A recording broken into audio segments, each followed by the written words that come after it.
On today's episode, we're doing part 2 of our discussion on mindset. How to achieve, the keys to achieve a success mindset. The way you think. The way you think.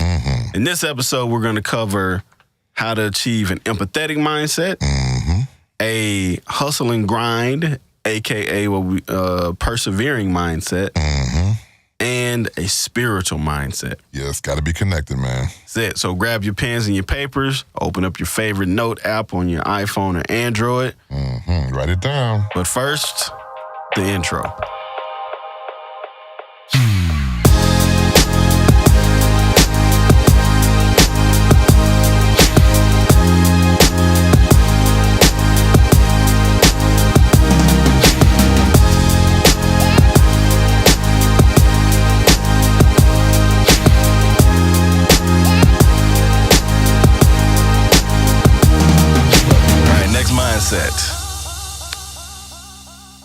This is one of my favorites because it's something that I'm really working on in my whole life. Strive to have an empathetic mindset. Now, first of all, what is empathy? Empathy is your ability to understand the people around you. Absolutely. What they're feeling. Absolutely. Right. Absolutely. Right. You have a perspective on life. Right. You have your feelings about life. Right. Being empathetic means I'm somehow able to, even for a moment, step outside of my perspective, my feelings, and embrace this other person's life, perspective, feelings. Absolutely. To try to understand where they are, why they are. Even if you don't agree with it. Even if you don't agree with it. Okay. It's crazy as it sounds. Absolutely. For example, I don't particularly agree with the 45th president of the United States. Absolutely. But I can still practice empathy in that, you know what? Let me understand where this guy comes from. I don't know how that feels to have the life that he's had, the life he grew up with. But if I suspend your judgment. Yeah, suspend my judgment on life, suspend my judgment on other people, and try to step into their shoes, I can reasonably assess how someone could get to where they are today. Which, and the importance of that is that allows me then to be able to work with people better, to be able to collaborate, right? To be able to understand like the best ways to kind of deal with them on a day-to-day basis, to understand their needs if I can help. You know what I'm saying? So practicing the empathetic mindset.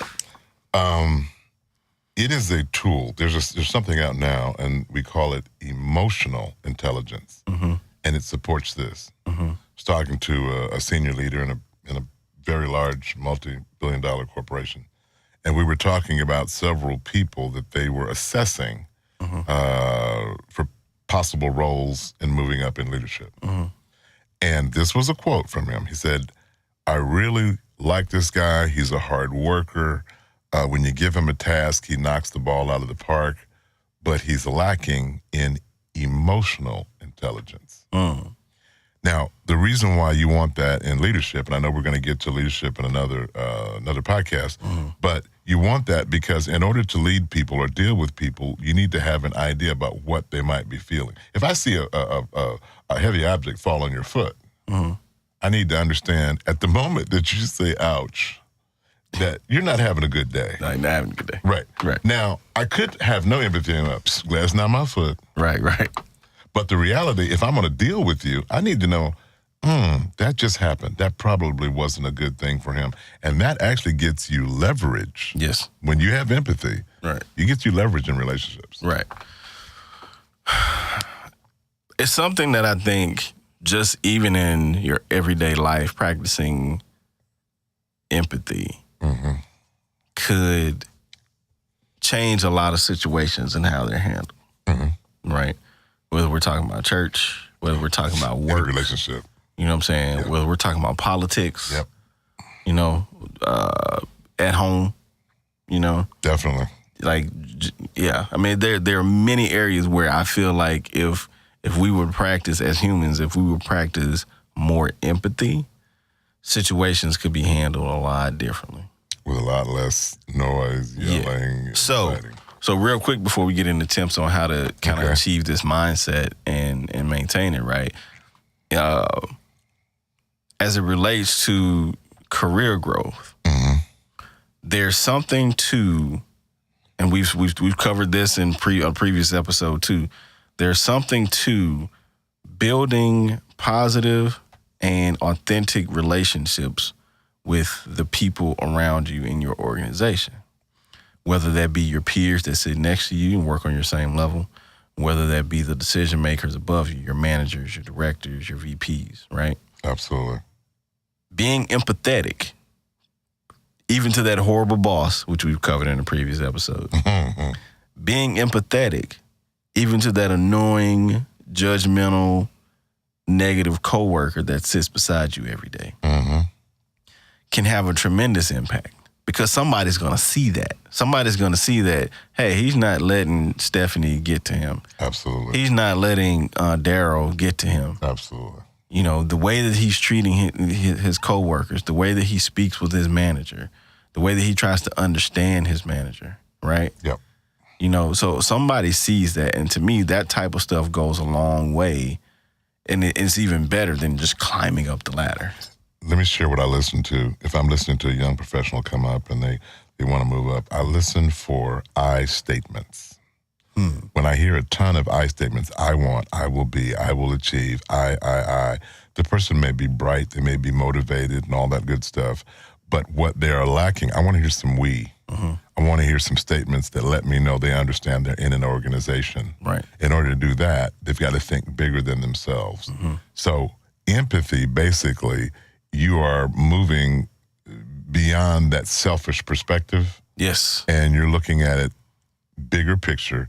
And by the way, we all have selfishness, but effective leaders have to have this, because before you lead a bunch of troops to whatever, you got to know what's in their heads. Absolutely. You got to be able to feel what they feel. And that's how you do it.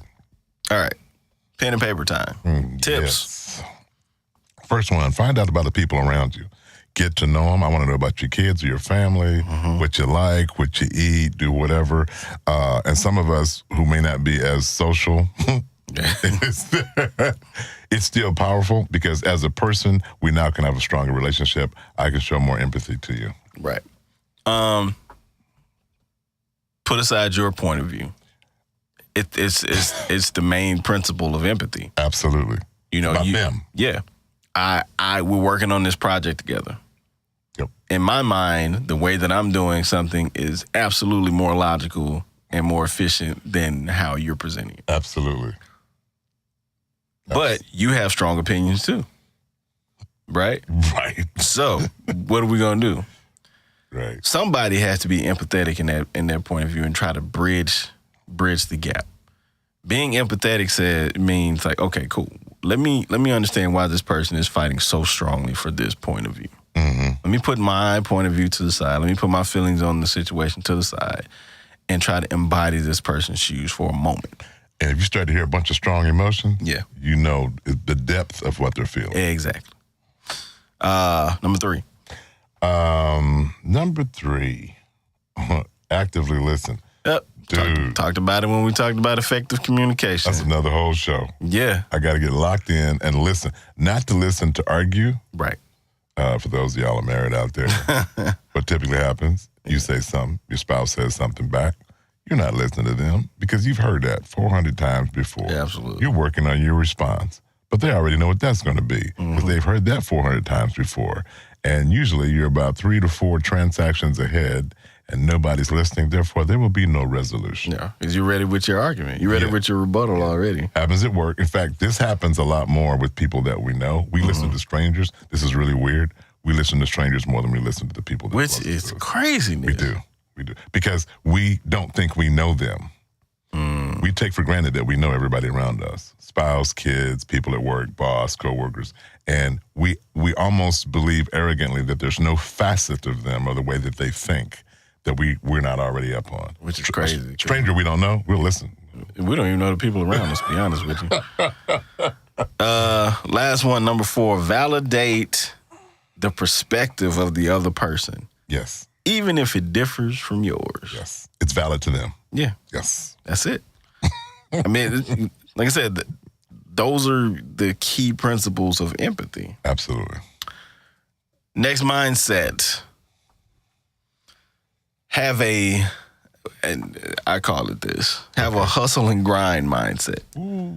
But it's really about perspective. Yes. Right? Yeah. So when we say hustle and grind, what's the first thing that comes to your mind? It's going to be hard. Mm-hmm. It's not going to be easy. Mm-hmm. And I love the grind. I picked that up from you gentlemen with not so many birthdays. Because our other good buddy. Yeah. How you doing, man? I'm on the grind. Yeah. And it's not done from he doesn't respond from a poor little old me. No. He goes, no, I'm up about it today. I'm on the grind. Gotta get it. And this kind of goes back again to your patient mindset point that we made. Yeah. You got to bring some to get some. This will not be easy. Mm-hmm. And if you expect it to be easy, you need to refer back to one of our earlier podcasts and stay there for a minute. This is not easy. It can be fun and it can be incredibly rewarding. Absolutely. But you got to bring some to get some. Absolutely. And I say a perspective is about perseverance. Yes. Good. Love perseverance. So hustle and grind, it's like you have to have some get up and go. You have to be self-motivated. Right. You have to be able to take motivation from others as well. Right. But the hustle and grind mindset to me is kind of similar to one of the points we made in patience. Being able to move past your failures. Oh yeah. And find the lessons, find the solutions, and keep moving towards the goal. Okay. And to do that, you do have to have perspective. You have to have the big picture somewhere, and you have to keep reminding yourself about that big picture so that you know, okay, this is where I'm trying to go. This is what I got to do to get there. Okay, I hit a roadblock, all right? Mm-hmm. Like, again, you get one day, sulk, cry, call mama, whatever. You know what I'm saying? You get one day. And then the next day, let's find some solutions so we can move forward. You can't stay in that. And there are going to be failures. Mm-hmm. And I think that kind of embodies the hustle and grind. There are days that you may not have felt like you knocked a home run. Oh, yeah, almost. Yeah, but often. But I have this saying, I don't know. Can I tell Justin's story? Sure. Okay. If he's listening out there, this is my homie. This is my boy. We were in karate class. He was coming up. I was in karate. Uh-huh. He was in karate. I'm going to put my son in the same stuff. I want him to be able to handle himself, yada, yada. So I'm watching him. He was quick. He was fast. He was thick. He had these, thick legs. So if he kicked you, it was going to hurt. Yeah, it was. You were going to lay down. Mm-hmm. So anyway, he's testing for one of his belts. He came up through the ranks pretty fast, very agile. And he's fighting this guy that's bigger than him and older. Mm-hmm. So a guy does a jump spin kick. He partially blocks it. A little bit of blood comes out on his. I'm mad. I said, "That's my boy. I will come out the stands. I can wax you." Yeah. And then Spirit says, "Well, if you don't sit your old man self down," so I kind of sat down.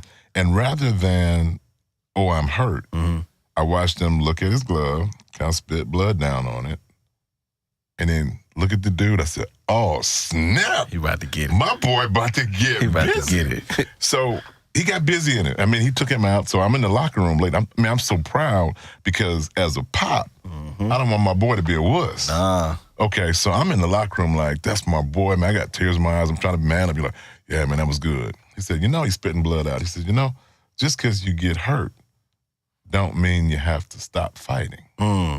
So at that point, I am euphoric as a pop. Right. So here's the saying we got out of that. When you come to work, in a relationship, whatever it is you want, you keep on swinging till the man fall down. There's no stop until you achieve. And by the way, people with that mindset, from Bill Gates, from Henry Ford, from Johnson, that started the publishing and the hair care products, look at their stories, and you're going to see all the setbacks that they ran into. It wasn't easy. No. But, they got some limos now. Yeah.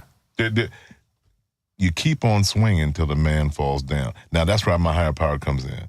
God, I feel weak as don't know what to do. This thing is getting me down. And I get a verse or a reading or something that makes me, all right, back at it. Right. You have to have the attitude, I don't care what happens, I am never giving up. You have to have that mindset to win. That's it.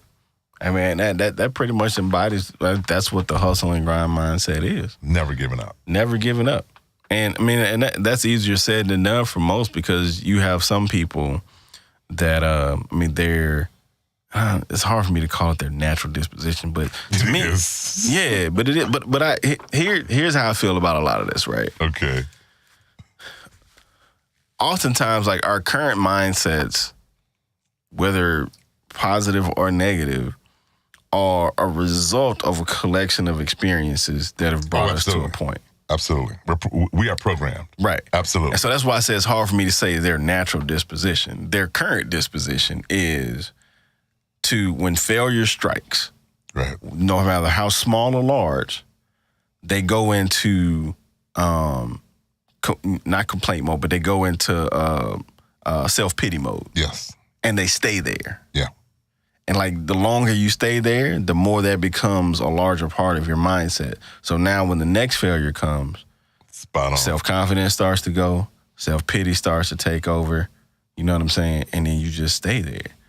And you don't, and that is not the hustle and grind mindset. And nothing good happens in a self-pity mode. No. Like, I like what you said about that day. Mm-hmm. Take a day, feel bad. Yeah. Get the next day. Yeah. Start your meditation prayer off. Yep. And bring some. Got to. Tips. Failure is not final. Not at all.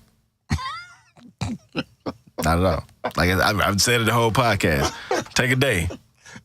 Yeah. Failure's not final. And I kind of like a point that you made about setting goals and objectives. Okay, I messed up today. It's a new day. I got to rock something. Let me go back and look at my list of objectives, my list of goals, right, the things that I want out of life. Let me go back and get some of this, because I need to stay focused. Yeah. So let me go back and look at my goals list. I knew somebody that wrote them on a wall. Yeah. Every day, boom, boom. Even when he fell down, that goal was still looking at him the next day. So absolutely. I like that one. And which is point number 2, read your goals aloud. So have your goals written down somewhere. If you want to put them on a piece of paper and stick them on your bathroom mirror. Hey. If you want to take a Sharpie and write them on your bathroom mirror. Hey. In your car. Yeah, I also suggest writing them in your note app or something on your phone, so that even throughout the day, you can just take a moment and just pull it up and be like, okay, this is what I'm trying to achieve. That's where I'm going. So all the BS that I just had to deal with absolutely in this meeting, absolutely, you know, with this coworker, you know what I'm saying? I need to take a break and walk outside for lunch or whatever. Look at those goals and be like, all right, cool. Let me just go back in here. They don't need to be calling security on you while you're trying to reach your goals. Practice all the previous mindsets we just talked about. Right? Yeah. And then go back into it. Number 3. Work on removing self-doubt. Yeah. This is a hard one.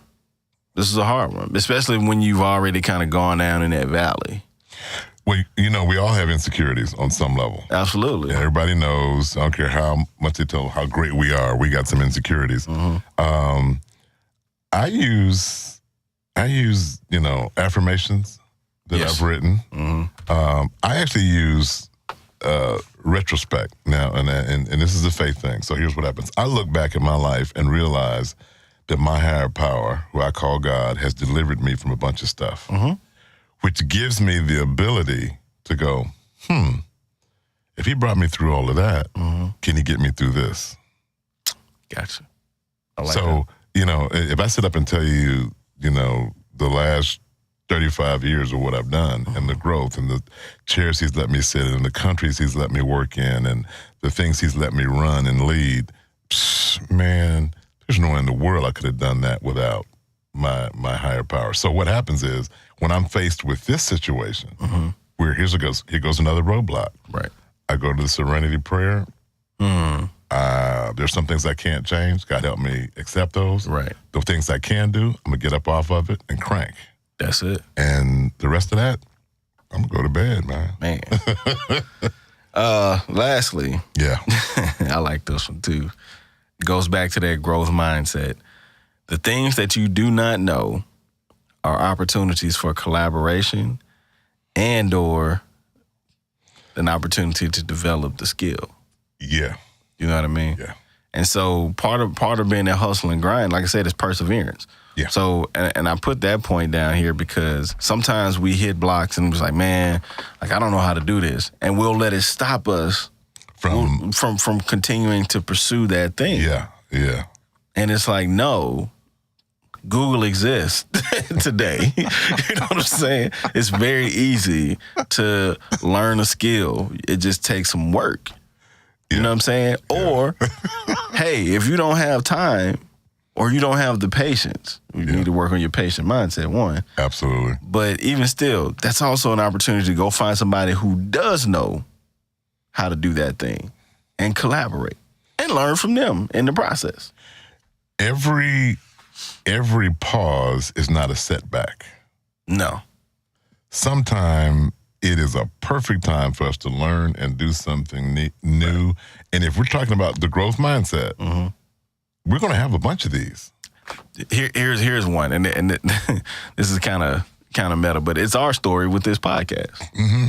Our journey of this podcast started in 2016. Mm-hmm. We recorded our first few episodes in the fourth quarter of 2016. Has it been that long? It's been that long. We did not launch until March of this year, 2018, right? And it wasn't because we weren't trying. No. Because we were trying. You know, we hit some roadblocks. Yeah, we hit some roadblocks. There were some beautiful life changes in the process. I was blessed with my third child, right? Dude. But that kicked me into another gear. That said, you know what? Nope, this is not finna slow me down. We have to go. We'll figure out how to balance as we go. And it's just like we've been rolling. Yeah. And so that's that hustle and grind mindset, you know. The things that we did not know about podcasting. Wow. They became 16 versus 18. They became short-term roadblocks. Yep. But in the process, we kept talking, we kept planning, we kept figuring out how to get better.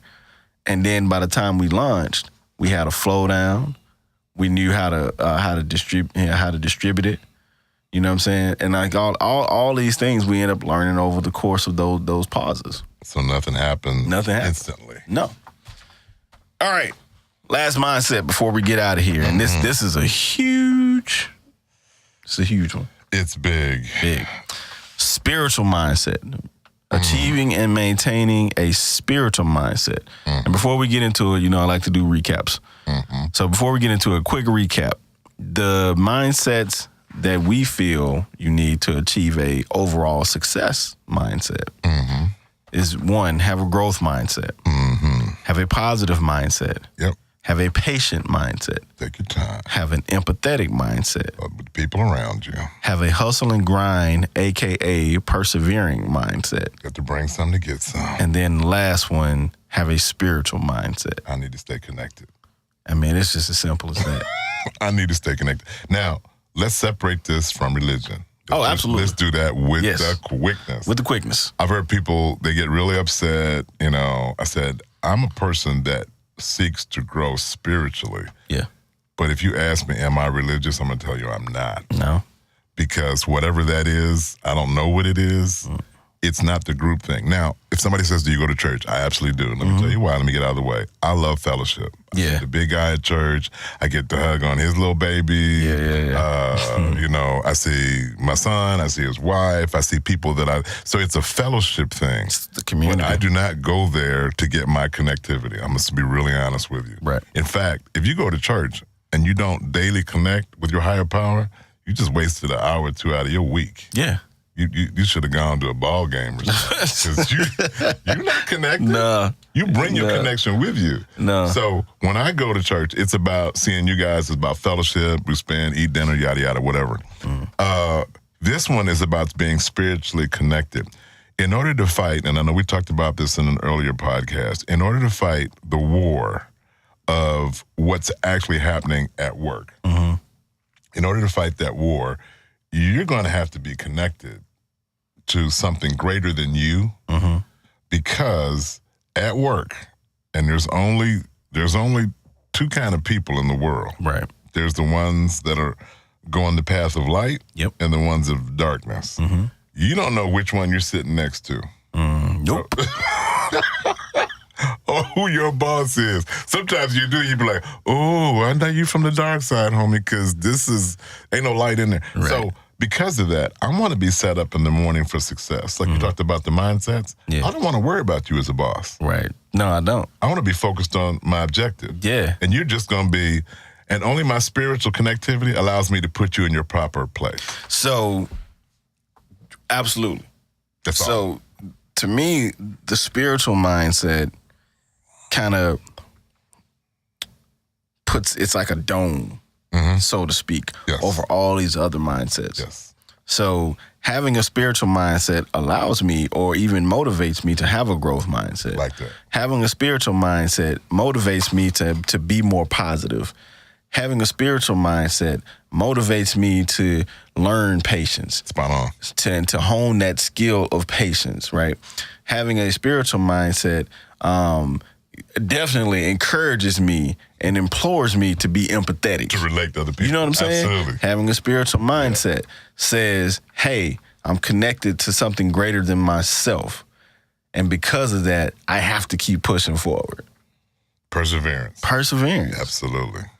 Man, that's awesome, though. Absolutely. That's powerful stuff. It is the thing, and this is why, and I know you and I have gone out and talked to a lot of people. Yeah. This is why when we say spiritual, people get hung up on religious. It's like, forget what happens at church and religion. I'm talking about you today are going to face something at work. Well, here's a conversation that I've had a lot in the last 2 or 3 months about just spirituality and religion itself, right? Religion gives us a set of guidelines / rules / whatever you want to call it. Yeah.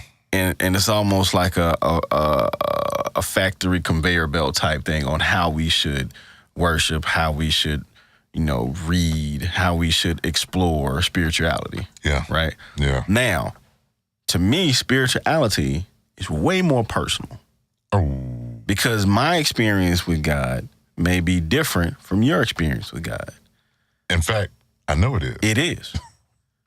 Your higher power, whether you call it God or Allah or, whatever your word of choice, right? Universe.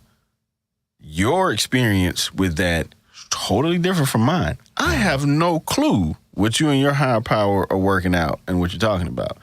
Now, unless it's telling you to go on a murdering spree, other than that, I'm fine. Dude.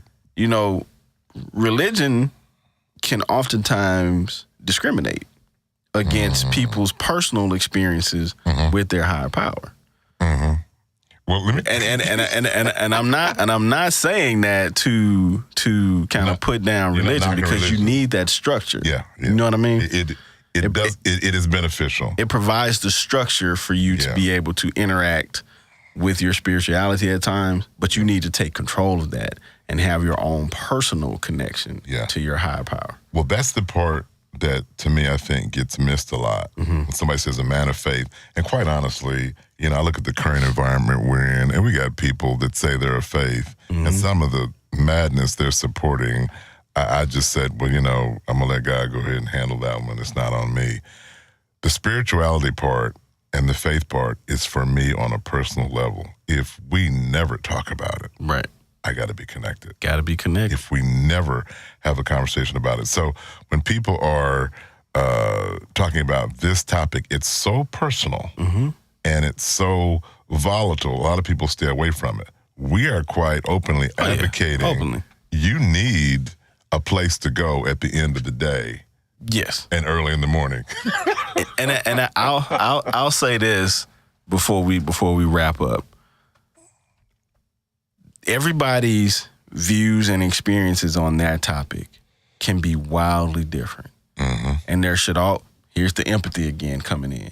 There should always be a respect of the other person's experiences. Absolutely. And their perspectives and their views on spirituality, life, and whatever, right? Absolutely. I know people that are way more spiritual than I could ever be. And they call their higher power something totally different. Some that I know don't even relate to a quote unquote higher power, they're into more of a mindfulness type of thing. Mm-hmm. But I'm like, their connection to that is strong, and you can see it and how it manifests in their life. Mm-hmm. And what comes out of that is how they treat people, how they approach. They typically have positive mindsets. They're typically patient. You know what I'm saying? Like all of this stuff relates. Once you have that connection to something greater than yourself, and you're connecting with it on a daily basis, right? Then you can see all these other mindsets begin to manifest. I had a friend that was over in a part of the world where no missionaries had gone in, and he'd gone over there, and they thought they were blazing a trail into this group that lived, back in the hinterlands there, with some new spiritual concepts. And You're right. when they arrived, they found these people living according to these concepts. Now, this one, I'm bald, but it made the hair stand up on my head. They said, as they asked them, how do you know this? You haven't had a missionary. He said, no, we've had some men come in to teach us. Now, no man had ever been there, sent from anywhere that anybody knew. So here's my belief about all of that. As a person of faith, and I say as a person that believes in the principles of Jesus Christ, I do not believe it is my job to go to work and make you say, aha, you are right, Eric. I believe it's my job to go to work and live the principles that I believe. And if I do that enough, just like you mentioned somebody else, somebody comes up to me and they say, hey, man, how do you handle that when we're about to close down a division and people's jobs are in jeopardy? How do you handle not freaking out? Then I'm able to share that. But as far as going to work, I know some people struggle with this. Well, I've got to go to work and I've got to make people believe like me. There's nowhere I've read in the good book that says I have to go to work and make people believe. It says I can carry a message, I can share, I can do whatever, but you get a chance to believe the way you want to believe, and we're good. I'm supposed to love you and treat you with respect and kindness, empathy, the same things that we talked about. So a lot of people who believe similar to me, believe they have to go out and make people at work be a certain way, and I don't think we were ever called to that. I think we were able to, as Zig Ziglar says, we were not supposed to make them walk on the sun.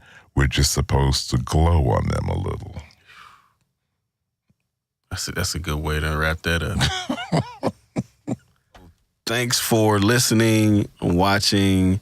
This has been part 2 of our discussion on mindset. Yes. In the first episode, we covered having a growth mindset, a positive mindset, and a patient mindset. Yes. In this episode, we covered having an empathetic mindset, a hustle and grind, a.k.a. persevering mindset, and a spiritual mindset. Gotta have it.